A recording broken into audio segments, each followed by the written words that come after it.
Have you noticed that there has been an unusual amount of news articles that the ex-royal has been pushing out? Articles that just make no kind of sense, such as like Delphina's relationship with the wife. Anyhow, in this video, I'm going to share with you a theory that I have explaining what I think is really going on here.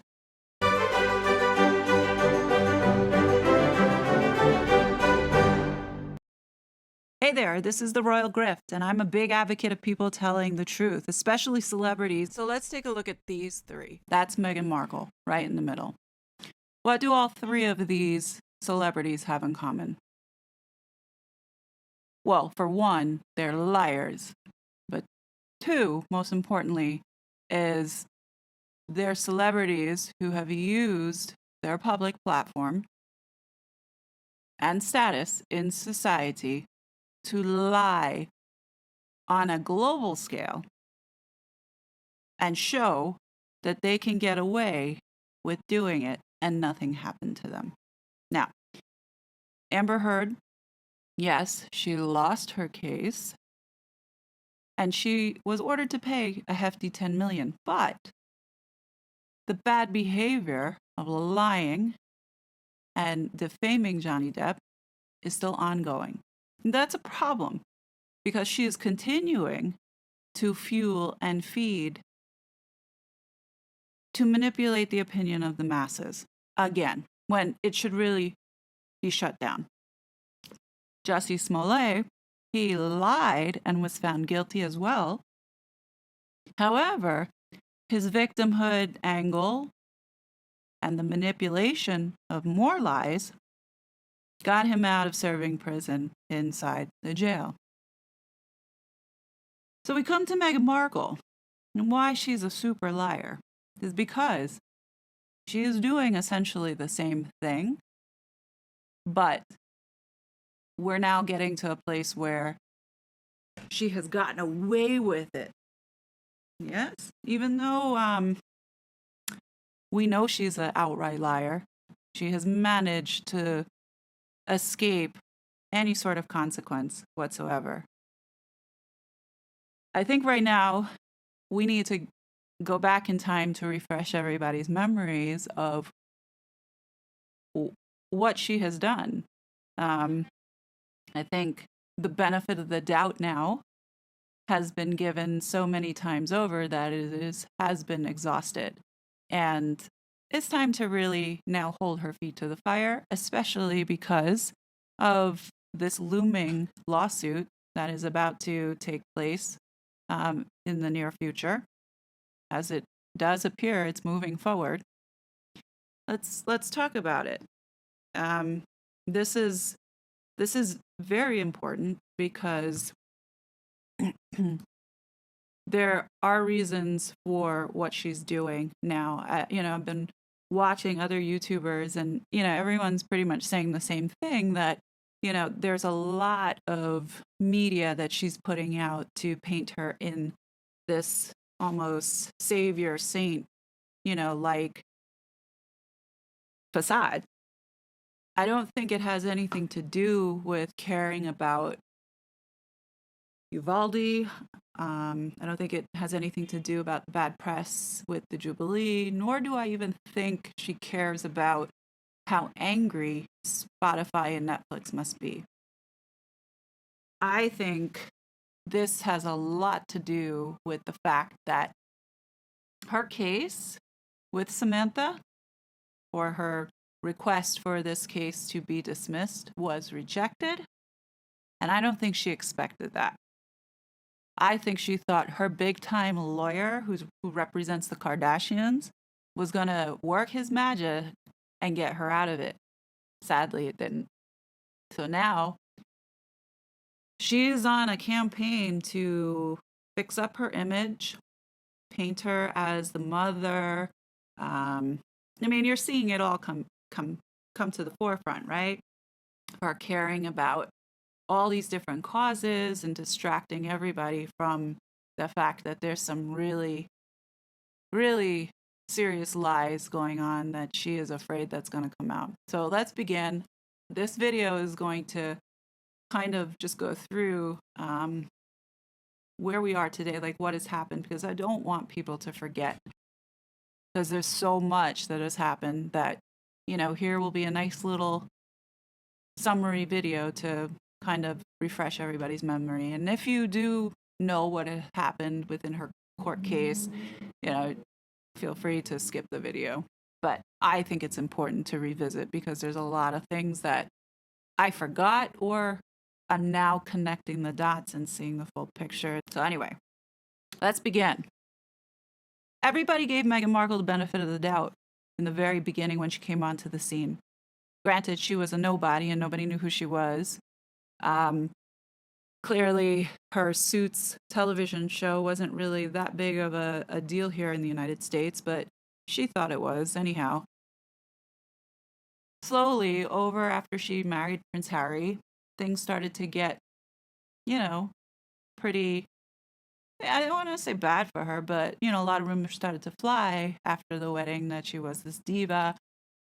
And on top of it, like what happened with her father, I think she was really pissed off at the end of December in 2018 that he went on Good Morning TV, I think Good Morning Britain, with Piers Morgan to talk about the holidays and said that he hadn't heard from Meghan,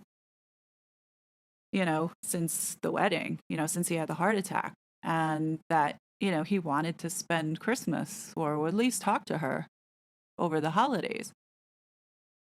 That pissed her off, evidently, I guess. But we didn't know, what was going through her head.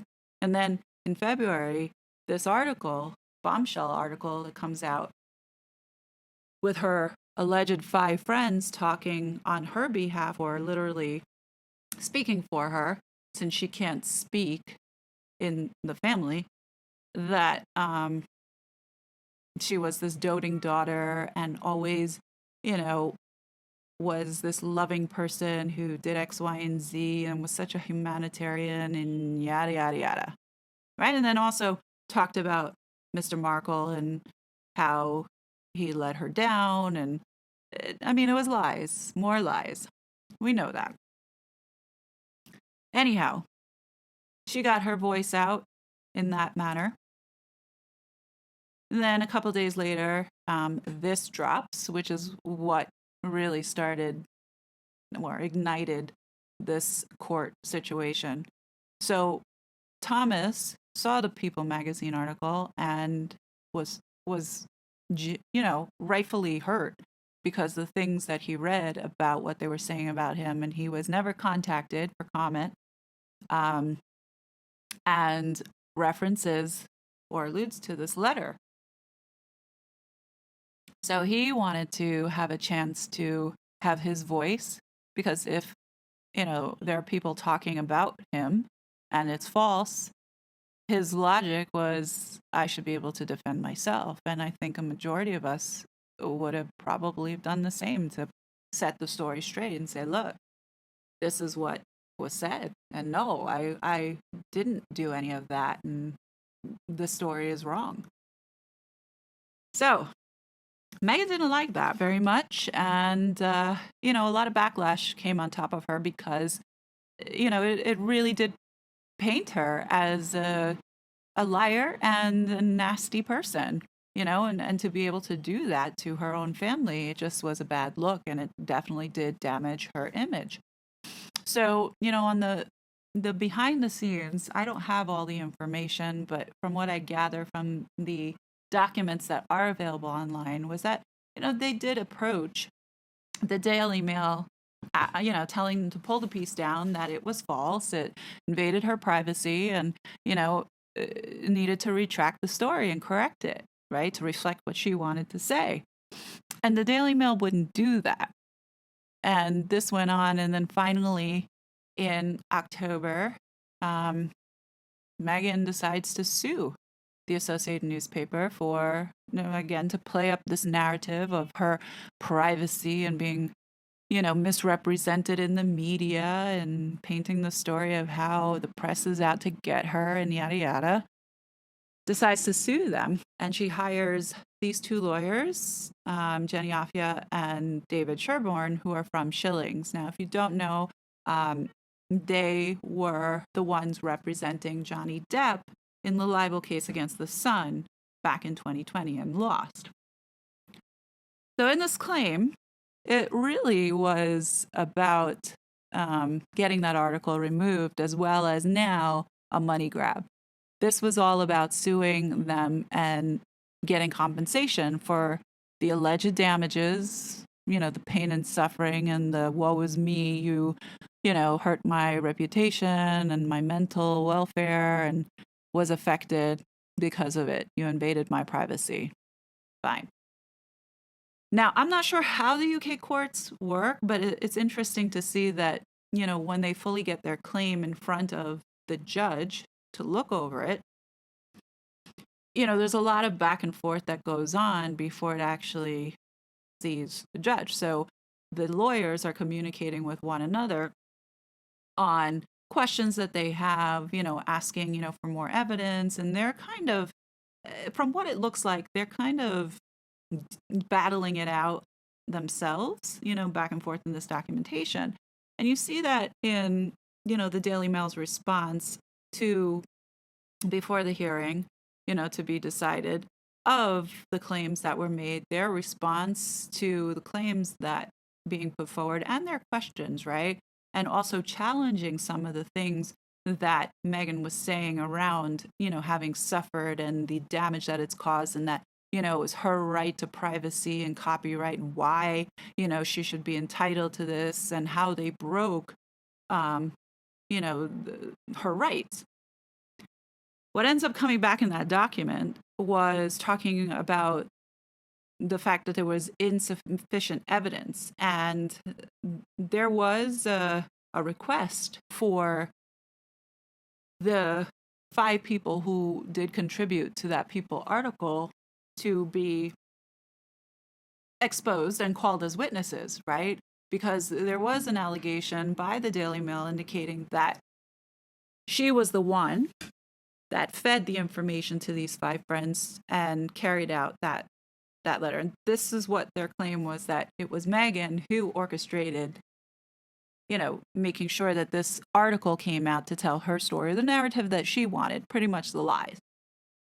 Well, Meghan was quick to file and contest and state that she didn't want the 5 friends being exposed, and, citing the sources of their privacy now was going to be invaded, and unrightfully so, for doing something good for her. And, she was just firm on making sure that those people did not want to get out. Now, personally, do I think she gave a shit about those people's identities? No, she didn't. She was really covering herself. That's just my opinion. Anyhow, this happened in August of 2020. Now, at this time, Justice Warby has this information, and at this juncture, I don't think there was a request for this to go to summary judgment. This was about getting a trial, and I truly believe that Meghan thought that the Daily Mail would go ahead and, settle in some way. I truly believe that. But I'm not really sure how this court system in the UK works. I'm just trying to follow what information is up online. And not everything is up online, but I'm doing the best that I can to give you a quick summary. So after August 5th, and that was sealed. So after that ruling came down, then the book dropped. Omid goes on this press tour with every media outlet, swearing up and down that no, the Harkles had no involvement with this book. They didn't collaborate. It was really organic, and he did all this work to trace their footsteps and kind of imagine what it would have been like adding its color. I think Carolyn did a couple interviews, but I don't recall her that engaged with it. So anyway, this book drops, and I think for the most part, the public started to question and say, well, how is it that they had no involvement with this book, right? When there were such intimate details mentioned that only the 2 of them would have known. So now this goes into question. It's now a month that this book has been out, and people are starting to see things that The only way that the story could have been told is with their involvement. Now, let me remind you that the case that Meghan had against the Daily Mail was about privacy, and that she felt that the details that were in that letter that she gave to her father were private. And now you have this book who's talking about, the most intimate things, such as going to the bathroom in the woods, supersedes the letter of, between father and daughter. Truly, it does. The Daily Mail recognizes this, and they submit documents to the High Court requesting that this book, or the book that was published, requesting that it be part of the case because they believe that it has every appearance of having been written with their cooperation, which is something that they were contesting, as far as, intimacy and sharing parts of their lives and being private. That's, really what their stance was. Now, since that dropped, Omid now continues and he doubles down by giving a witness statement to Meghan Markle, stating that they had no involvement to use in her case. And he also goes on telling and continues and swearing up and down that they had no involvement. Now, remember, we don't know anything yet. So this is the story that he's telling.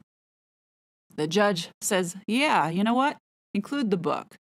The trial date now is scheduled for January 11th. Even though Omid gave this statement to prevent this from happening, to have this book included, that was a strategy. As if Omid wrote this statement, then they thought that it would have been dismissed and that the book would not have been included because he is the author and has shut it down. Nope, didn't do that.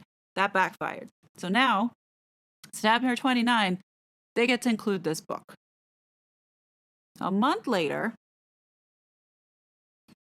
Meghan files to delay this trial. She files to delay it. At the same time, hear this out. At the same time now, she files for this case to go immediately to a summary judgment. Now, I'll explain what a summary judgment is in a second. But she wants to delay this. So then, on October 29th, I don't know if it was the day before or whether it was the same day, but her team, and I don't know if it was her herself, went in front of Judge Warby to make this request to have this trial be delayed from January 11th to later date. And the decision was granted, and Justice Warby states that the decision followed a hearing held in private, and Warby said the reason for the delay request is confidential. So she gave a reason that he felt was sensitive enough that he couldn't disclose, but he awarded a 9-month delay. She wants this judge. Now she wants a summary judgment for it to be quick and swift, so they don't have to go into this whole litigation and drawn out thing. October 30th, she has to give a remanded, case is what she gave. And she is still denying that she had no involvement and was firm with her stance, and referring back to Omid's statement that he said he didn't, and I'm telling the truth and moving forward. So now the Daily Mail has information, but they have yet to share it with her. Now, in this process, not all information was given to Meghan, right? I believe that the Daily Mail was saving a lot of the information that they had, or, the case that they were building for this trial. So now they recognize that she is still adamant and putting her foot down, indicating that there was no involvement. There was no chance that Omid had gotten the letter, and they end up going back with the amended version that she gave, then to, throw in a couple things that alluded that that they had information of cooperation. And that is where, but they didn't go into detail as to what that was, but they alluded to the fact that there was something there that could expose her. She was then ordered to serve a re-amended reply by November 13th, in which case she ignores and submits it on November 15th. She shifts the story again, tweaking it, still holds firm and lies again, saying that she had no involvement. Okay. On November 18th, her press releases to all the various news media outlets that she normally to spin the story that she did help with finding freedom, but not in the way that we understood it to be later on, but making it sound so trivial in the fact that it was only one time that she did have any influence, meaning she didn't speak to Omid or Carolyn, but she did tell a friend, and it was only to talk about, or only to clear up the story about the reputation that she was getting for being an uncaring person to her father. This was the only thing that she was admitting to in the sense of collaboration and contribution to this book. One thing. Right after that happens, backlash from everybody saying that, no, that was not the only thing. What about X, Y, and Z? I mean, again, negative press fell upon her. And what ends up happening? Boom. November 25th. This op-ed comes out about the alleged miscarriage. Kind of suspect that now this comes out. Think about this, guys. Think about how calculating Meghan is, as we've seen. We didn't know it at the time, but as we've seen unravel and unfold in that court, how calculated she was with the letter. So my honest opinion is that after she found out that this case was going to include this book, okay, and wanted to delay this trial right after, that month period, I truly believe that her lawyers, her PR team, sat down and said to Meghan, did you really have any involvement with this book? And I truly believe that she gave the lie that she did with, she initially started with the lie. And they had to think about how they were going to spin this. And on top of it, the goal really was to push for a summary judgment. And in order to do that, they needed time. They wouldn't have been able to get this summary judgment in time for a January 11th trial. I mean, that was when the trial was going to be. So they had to buy some time. They did. So I really do believe that this story of, and I can honestly see it, that this story was concocted. It was concocted because a 40-year-old, allegedly pregnant again, even though she had a miscarriage a few weeks prior, to have a baby to fall on June 4th? No. I believe in that meeting with Judge Warby, this is how it went. They needed to buy time, and the story that they gave was that she was pregnant again. So she was a few weeks, so she wasn't showing. If she had a meeting with him, she wasn't showing. To be able to say that I had a miscarriage in July and I'm pregnant again, and I don't want to risk having another one due to the stress of the trial or the stress of this case. And it was granted. And on top of it, too, the date of June 4th, fabricated. So now she has planned this pregnancy, this alleged pregnancy, and decides to have this baby on June 4th, which I don't believe. That's my opinion.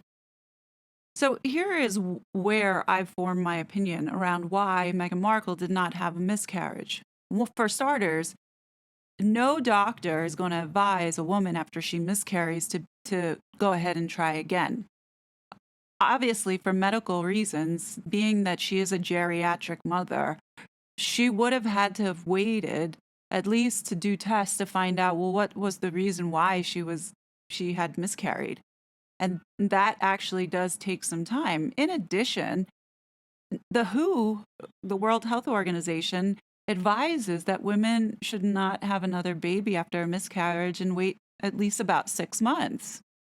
So, for this to happen, and on top of the fact that she's so old to get pregnant so quickly, I find it impossible. The other thing is remember, that time was in July 2020. That was the height of this pandemic in California. Southern California in July reported the highest surge where their hospitals were at overcapacity. So it's highly unlikely that she was sitting in a hospital bed with her husband because, on top of it, at that time, no visitors were allowed at the hospitals because of this outbreak. So I am going to say from all of this research that I firmly can come to the conclusion that she did not have a miscarriage and that this entire situation was staged because of the court situation. Remember this photo? Yeah, allegedly either she had a miscarriage or she was pregnant at the time. I don't believe it. This is July, smack dab in the middle of it just does not make sense. Doesn't add up and it doesn't jive. So, fast forward in December, the Daily Mail provides 3 witness statements. 3 witness statements, one from Ted Verity, who is the editor of the Mail on Sunday, and he gives a witness statement. And now, this is the first time that Meghan gets wind of any communication or connection regarding her situation with the royal family. He goes on the record to state that I have recently had a meeting with a senior member of the royal household. So the question being, so who was it that knew about this letter? So, right, in my mind, it could be William or it could be Charles, pending, I don't know. But somebody knew, and the fact that that now has been put in paper and then outlining details, didn't really disclose what they had, but outlining details that now has Markle shaking. One of the things that I found interesting was that Sarah Latham, for all those who don't know, she worked with Hillary Clinton prior, had her husband, interestingly enough, work with the authors of Finding Freedom in essentially fact-checking. So my question is, why didn't they contact Samantha or the father to fact-check any of this stuff? No wonder. Anyway, that is a person that I believe Samantha should look into calling as a witness. Interestingly enough, the next one caught my attention. So a woman called Kaylee. So Kaylee Thomas Morgan is now a partner at Sunshine Sachs. What I learned is that this woman, Kaylee, was Meghan Markle's PR representative or publicist before she married into the family. And they became really close and became friendly. So she ended up carrying over onto the team. And this is what they're saying here, was that she is the one that was responsible for making calls to open the doors to the authors of Finding Freedom. Now, I almost wonder if this idea of this book came from Meghan rather than Omid. I almost wonder if that was something that her PR team presented in front of Omid and Carolyn to say, hey, look, we want to tell Meghan's story, but we need it to look like, a royal correspondent, and then sold them on this idea, right? And also, he mentions that he believes that, Omid was also provided a copy of this letter. Now, I want to say that I think he did, but, was yet to be seen. So he was one of the witnesses. Thomas was a witness, and he gave a statement that nothing has changed of what we already know. He has told the truth and has been consistent from day one. What I did find interesting was the last witness that they had, Keith Matheson. He's the actual lawyer for Daily Mail. And what I found really interesting of what he called out, which I thought was spot on, which should have put this case to bed, was that he mentions that, and he calls out that the author's note, meaning Omid's notes, in the book states that the author spoke to the claimant and her husband when appropriate. And here it is. It says it right there. Even though Omid swore up and down that they had no involvement with this book. Okay? The other thing that caught my attention, which, you think to yourself, yeah, logically this makes sense based off of the fact knowing that these two are so adamant to control their image and locking people under NDAs and so forth, that he states that it's also much more likely that the author's sources, so Omid claims that his sources were part of the royal household, spoke to the authors with the acquiescence or permission of the claimant, than that they did not, right? This makes sense. This is because they would have been risking their jobs and even their careers if it were to emerge that they had done so unless they had obtained the claimant's approval, meaning that they had to know about it to approve it. When they said that they were not authorized by this couple. Right there. To me, that should have shut this down. Instead, kept going. January 14th. Now, this is where Meghan starts to shift the blame onto Harry. The asshole that she is decides to deflect and now position herself saying, yeah, I did cooperate, but only with the letter, and Harry helped me with it as well as Jason Knopf. But she still maintains that she had no involvement with this book or was on any sort of media strategy to, improve her image, and that the book was, to tell her story. She's still on this, vehemently denies it. She goes into saying that the reason why she passed information to, this one source was only to talk about the reputation that she got of being this horrible daughter, when in fact, the lies that she told, in fact, that she was this doting daughter and she did all of this to help him, and he pretty much turned around and, sold her out. No, that's quite opposite of what happened. But she still claims that the person that she told was already in communication with the authors, and she didn't know anything past that of what happened. Okay, sure. She emphasizes, and she puts here in her statement, was that she didn't know what was going to be published. She didn't know that it was going to be, presented to the public, and that she would have never consented to it. And she's going back now onto Omid's testimony that they did not have any communication or discussion with one another. So within that realm, the Daily Mail comes back in this document and they call her out, saying that she did, and her husband cooperated with the authors and the events of the book. And they call it out, stating that there's a specific letter by Omid Scobie on December 20th that now Scobie has shifted the blame over to Carolyn Durand, saying that on several occasions she interviewed him a number of times. So now Harry is on the hook for being involved with this book, right? He still denies that he had any communication. So what he has done is shifted the blame over, saying, well, yeah, we did have cooperation, but it was Carolyn who was the one involved with them. I still had no connection or conversation with Meghan herself.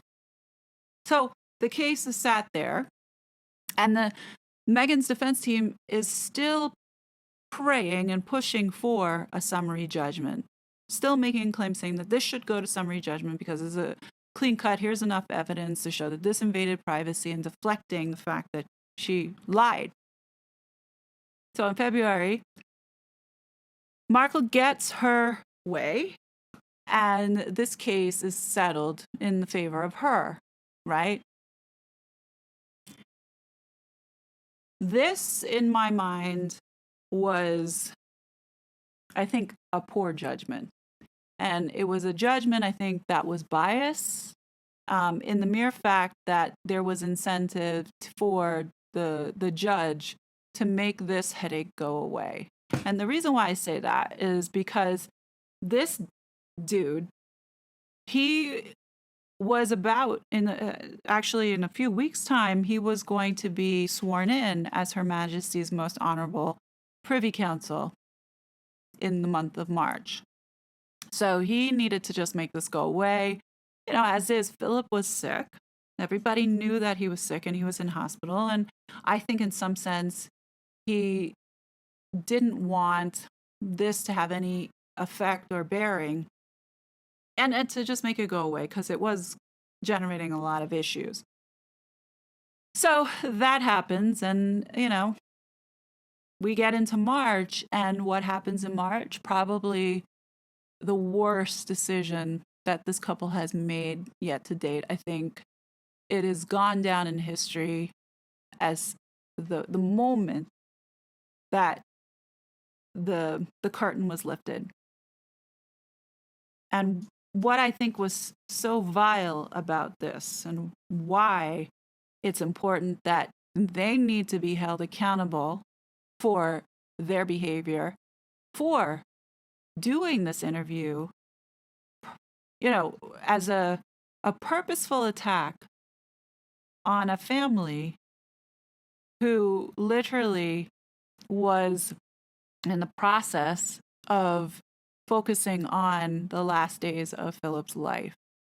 And to me, I think that is the most disgusting thing that they could have done, knowing that the chaos that they brought onto the family and the stress by making all these allegations when this man was in the last days of his life. They chose to make this man's last days go down in this manner. To me, I can't forgive that because it was so malicious and so nasty. I truly believe that they accelerated, you know, Prince Philip's death by doing this. And I think to a certain extent that also the stress that they put on Her Majesty also affected her health. I don't think there is any comeback, and I think this attempt to continuously try to change the public's opinion. No, I think we really need to, if there's one thing out of this video, I think this is the moment that we need to continuously bring back and put back in their faces. Because what they did here was wrong. And they were not held accountable. And this is what frustrates me about our media here in the United States, is the fact that it's so biased that even something so deplorable as this was done. And there was no apology. There was no correction. There was no, it just pretended like never happened. No, you can't do that. This is not how society should be encouraged to operate. You know, It's disgusting. Anyway, that is a big portion of why I'm going in to make sure that people don't forget what really transpired and that this woman be held accountable and her feet to the fucking fire for this. The outrage was, I mean, we all know what the outrage was. And I think even to a certain point that the judicial system felt the same way and granted this appeal to the Daily Mail, because originally when the judgment summary came up, there was also a mandate that they were not going to get the opportunity to appeal. But they won that. And you know, I think in that moment, I think it said that, look, you're going too far. Now you need to be held accountable. I think people started to see what was going on. So fast forward, remember, leading up to this appeal, remember what all the YouTubers, all the Twitter people, the harassment they were facing, the censoring, the shutting down really was, I think, in preparation for this. There was all this deflection that was going on. So please keep in mind that what we're seeing right now with all this noise and things that are being thrown out in front of us, and now I don't doubt that there's going to be more attacks by Christopher Boozy. There's going to be more attacks by the Sugars. There's going to be more people censored. I think it's important, though, that whatever we do, we continue to keep sharing this information and keeping this at the forefront, because the more they continue to do, the worse that it's going to be for them. Promise you, it's only going to make us want to do more and protest more around this. So, you know, whatever their PR strategy is to censor people, you're not going to be able to do it, because more and more people are going to get wind of the dirty tactics that these two are playing in order to cheat the system. And that needs to be called out. So don't forget, within this court case, it is exposed what a liar these two are. That the things that they said throughout, up until this point, were all lies. Interestingly enough, now that once all of this came out, they had plenty of time. Meghan had plenty of time to correct herself and come forward and say that she had involvement. And it came up to this point where she couldn't lie anymore, because now Jason Knopf has given a witness statement that it was directly discussed with the Duchess, right? And that in documented print that they agreed to specific cooperation. So legally binding documents, right? They authorized it, period. She couldn't get out of it. So what was the thing she thought of? And on top of it, Harry is saying that, and he's acknowledging that you have to make it look like we had nothing to do with it, because they understood how it would look to the public if I mean, it's frowned upon for them to be talking anyway to any sort of unauthorized biography, whether it be authorized or not. I mean, they knew what they were doing was wrong. So the deceitfulness in making it look like they had no involvement, their hands are clean, was there, premeditated and planned, right? They collaborated on it. They knew what was going on into that book.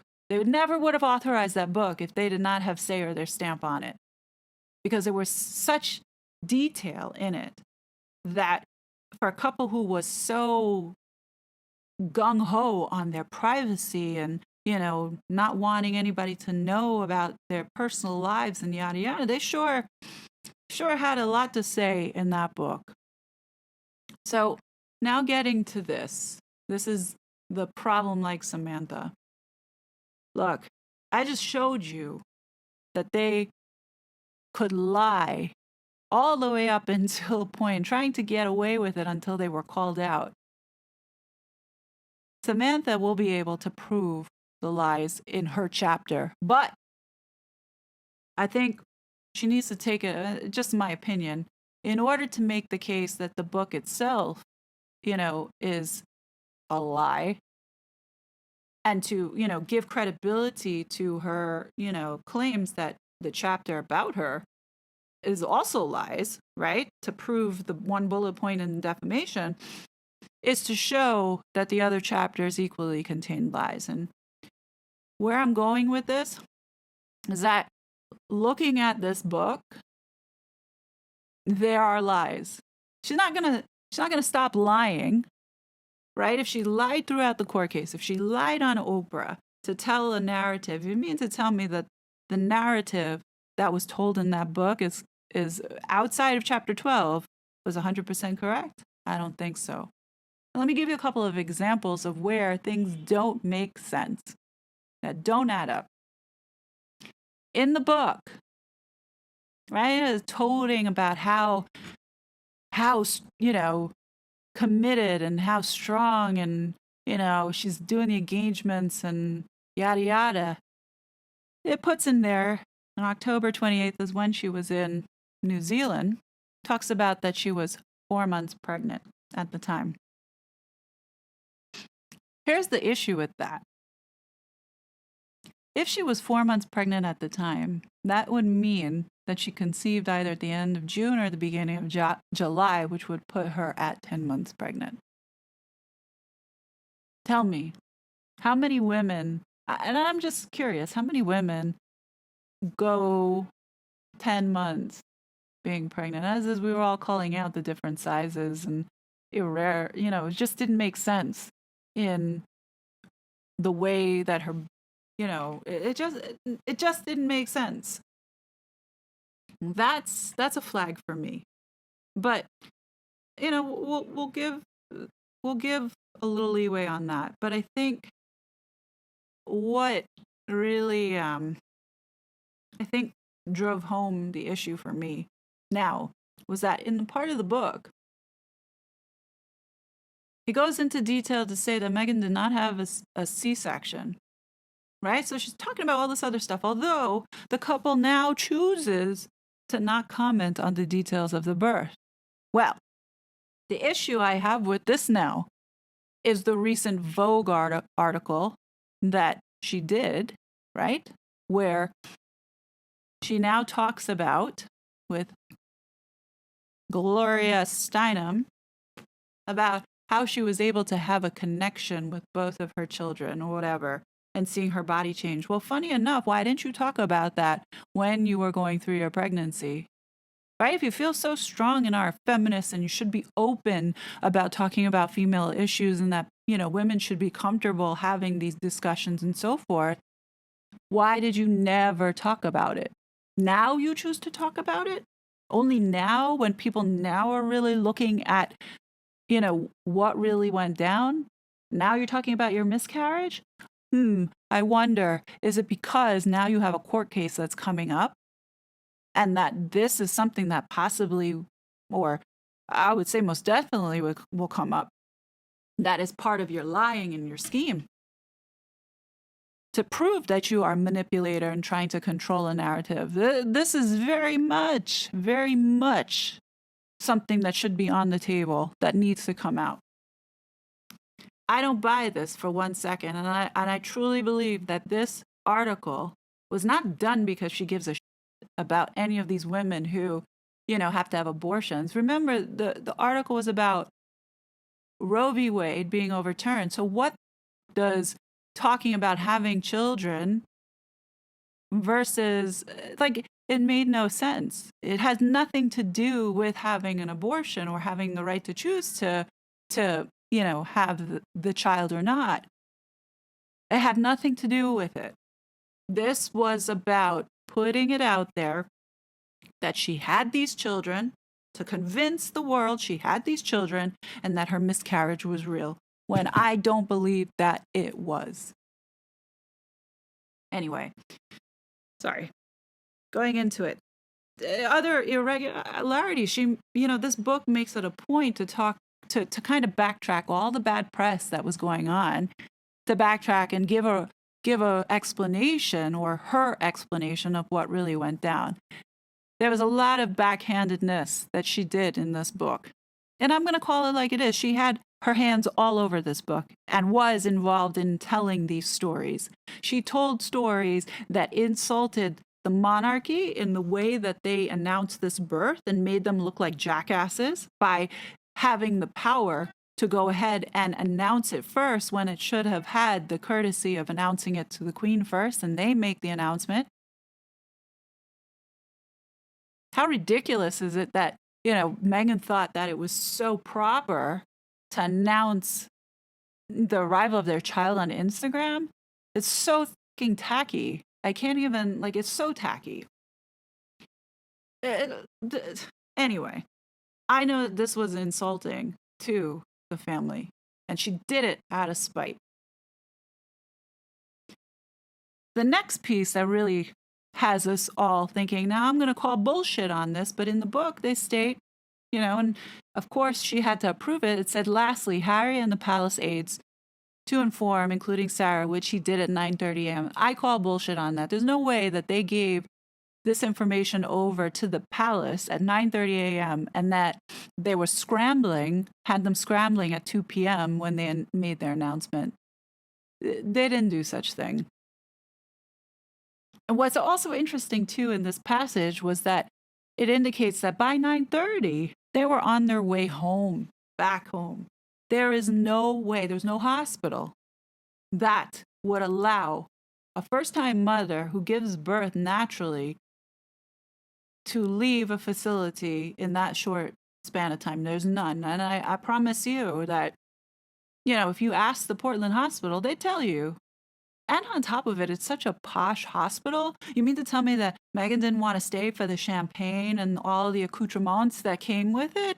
What's also eye-opening is that I'm questioning now this birth certificate. And even if they print all the details that they want you to believe, how real is this document if there's no signature? I want to show you something. I found Princess Beatrice's birth certificate. Now, I don't know if many of you know, but Fergie gave birth to Princess Beatrice and Eugenie at the same hospital that Meghan allegedly claims she had this baby. It's standard, it's mandatory. You have to sign. There's no signature on Archie's birth certificate. Same thing, you look at Duchess Catherine, Princess William, they all have their parents signing this document. And then what I found here is that for a legal document such as a birth certificate, it is mandatory a parent must sign on the birth certificate because this documentation is used to secure a passport, a driver's license. And when you submit this, the parent is attesting to say that this information is accurate and validates it. If it wasn't signed, or if the parent couldn't sign for it, the registrar has to write in with the words, the mark of. So if it is an X or whatever it is, but there has to be a signature of some form on there. So I call that into question. Another thing that really does not fit, that I don't believe, I don't fit, this woman, if she was pregnant, if she was, she wouldn't have gone to these countries if there was such a high risk of Zika, right? To jeopardize her child. You think about this. Meghan would not jeopardize this child's safety or whatever because she knows that is her what do you call it, anchor baby that's going to keep her connected to this family. She wouldn't jeopardize if she had something really growing inside of her. She wouldn't. And another thing that really stuck out to me was that she made it a point to talk about the precautions because it was criticized by a lot of people when she went over and people questioning, was she really pregnant? Because why would you go to a place that's infected with Zika, right? So she made a point to say that she wore long sleeve, light colored clothing, which made it harder for mosquitoes to bite. And every time they stepped out, she was drenched in DEET. Now, I call bullshit on this because in all of her outfits, she never once, look, her arms to a certain extent were covered, but she never once covered her legs. Mosquitoes, even though she's got chicken sticks for legs, they would bite it, right? So she exposed herself every single day. And then on top of it, right, we look at this photo. They're outside. What is she doing with her arms wide out and open, right? Regardless of if they sprayed the place with chemicals, all those chemicals, that doesn't show that that this mother, alleged, was concerned about a baby. It's because I don't believe she was pregnant. And on top of it, and this is where I'm going to end and stop because, this video's gone on for so long. In this book, and this is the biggest point that I want to highlight here, is that in this book, they make it a point to talk about the Sussex Squad. And it says, at their lowest moments, Harry and Meghan appreciated the support of the Sussex Squad, their global fandom who support the couple online. Now, for those who don't know and those who know, let me remind everybody that these are the people who issue threats to the royal family. They're the ones that dox people. They're the ones that incite violence. They incite hatred. They're the ones that Meghan and Harry are supporting and approving of. They're the ones that cause misinformation. Passionate supporters, men and women from all backgrounds, regularly defended them from the negativity in the press and pushed the Sussex's activities into the top Twitter trends. Okay? All orchestrated campaign, PR bullshit, and they do nothing. This is a piece, or this evidence, being that Meghan has been confirmed to be involved with this book, needs to be brought to the forefront, because part of the problem that we have and why Samantha has been terrorized because these people, and they need to be held accountable for the hatred, the misinformation, and the terror that they are spreading online to shut people down in the name of a nobody like Meghan Markle. This has to stop. Enough is enough. And the only way that this is going to happen is if all of this stuff comes out. And, we really need Samantha to be armed with the information to make sure that there's no misunderstanding, that these are the facts, and that you don't forget what they did, because every action has a reaction and a consequence to it. And if it is with malice and malicious, it's going to catch up with you. But it's also for society as well. If this woman decides that she wants to go into politics, and knowing that she has done all these malicious things in the background, who in their right mind would want a woman like this in charge of your money, your government?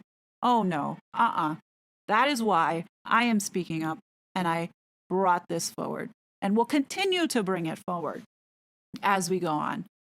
So please, if you have any other information or, thoughts or your sentiment, please share.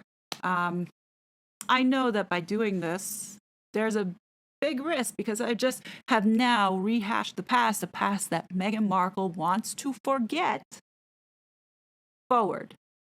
This needs to be consistent, and this needs to be a constant reminder of what she is. I gave her the benefit of the doubt. I don't dislike her because of her skin color. I don't dislike her because, I could give a shit what she does in her life. But when it does now start to impact our freedoms, our liberties, because she feels she's entitled to it, that's where I have a problem. Because all of this stuff is going to come out, and it's going to expose her for what she is, a lying, manipulative woman that does not deserve to have the public platform that she has, because it is toxic and it is dangerous to our society, and will continue to contribute to its deterioration because of selfishness, like the behavior of these two. And on that note, Let me know what you think. Thanks, guys, for hanging out. I know this was a long video, but it had to be done. Take care. It was such a fraud.